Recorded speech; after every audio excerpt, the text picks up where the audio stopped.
Hello, Hans Marcon Marites reporting. Alam nyo, may kasabihan na, if it's too good to be true, it probably is. Ito ang pinakatotoong kasabihan dahil dito sa trending na issue ng April Fool's Prank ni Tara Geese. Ngayon, bago tayo magsimula, mag-like, subscribe kayo at i-click nyo yung notification bell para masabihan nyo ang mga bago kong mga videos. So, itong Facebook page ng Tara Geese ay ang official Facebook page ng isang takoyaki restaurant. May mga Facebook page ang restaurant na pagkain lang ang pinopost nila. Most of the time, mga schedules, gano'n. Pero minsan, may mga active talaga mag-post ng memes at iba pang katarantaduhang content para lang umangat ang kanilang brand recognition. At sa totoo lang, nakakatulong talaga yan eh. Mag-post ka ng meme sa isang trending topic, isi-share ng iba, nakalagay yung logo mo doon, boom!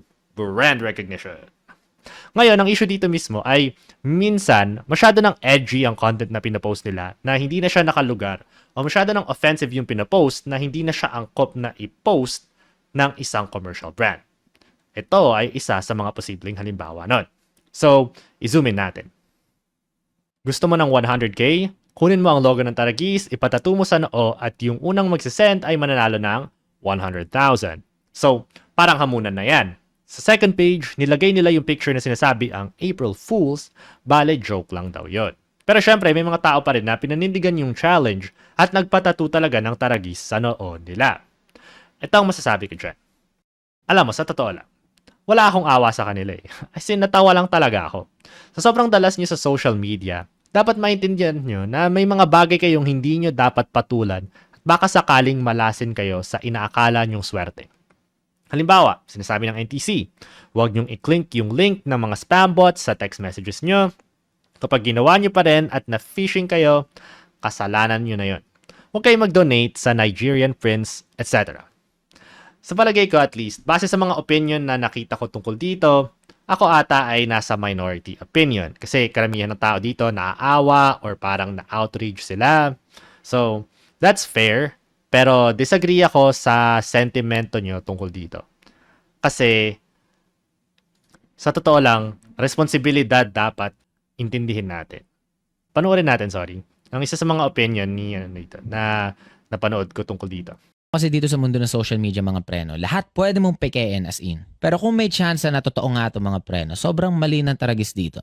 Kasi una sa lahat, hindi naman sikat ang April Fool's Day dito sa Pilipinas, no? Wala namang gumigising na April 1 dito tapos excited sila na, magpaprank ako ngayong araw, di ba? April Fool's Day! Sobrang sikat ng April Fool's Day sa Pinas. At ang depensa ng Tara Geese Takoyaki let this be a reminder how important reading comprehension is. Hindi to problema ng reading comprehension, pre. Isa tong problema ng irresponsableng pagjo-joke dahil kahit naiintindihan nila yung click the photo for the official rules, hindi naman lahat naiintindihan kung ano ba yung ibig sabihin ng April Fools na nakalagay dyan.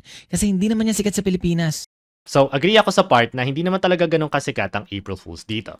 Pero hindi kailangan magganap ang April Fools Day para sabihin na bogus talaga yung contest na yan.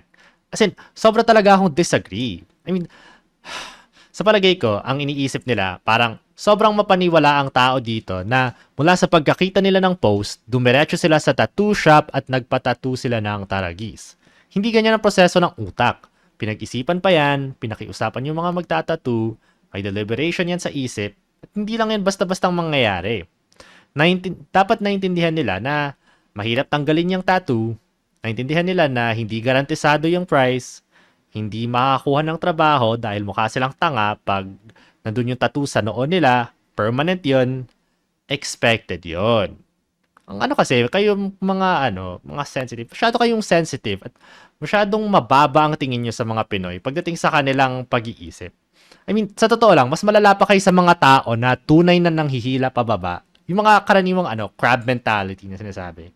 At kasi at least sila, sa insecurity lang sila humihila pababa. Pero kayo, wala talaga kayong expectation ng common sense na o di kaya parang parang intuition na nararapat i-expect sa mga tao. Lalo na sa ating mga Pinoy na sobrang dalas na sa social media.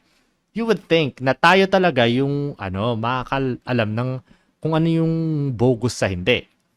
Pero kayo, parang mga batang tanga ang turing nyo sa masa na sinisisi nyo ang social media company sa halatang joke at hindi yung mga uto-uto sa lipunan. Kailangan natin ituro na responsable tayo sa ating buhay at hindi basta-bastang Hindi tayo basta-bastang yayaman ng ganyan. Yung mga get rich quick scheme, mga bogus yan eh. Anyway, ano ang moral of the story dito? Next time, huwag tayong masyadong uto-uto at mapaniwala. Pag-isipan natin ng mabuti yung mga ginagawa natin at huwag tayong maging impulsive na basta-basta na lang magdesisyon. At kailangan natin iangat yung sense of responsibility natin sa ating sarili. Kung mababa ang expectation mo sa sarili mo, magiging mababa din ang expectation mo sa iba. Hans Marcon Marites reporting, yun lang sa ngayon. Ano ang opinion nyo tungkol dito? Sa tingin nyo ba, irresponsible yung Taragis? Like, comment, subscribe. See you next time.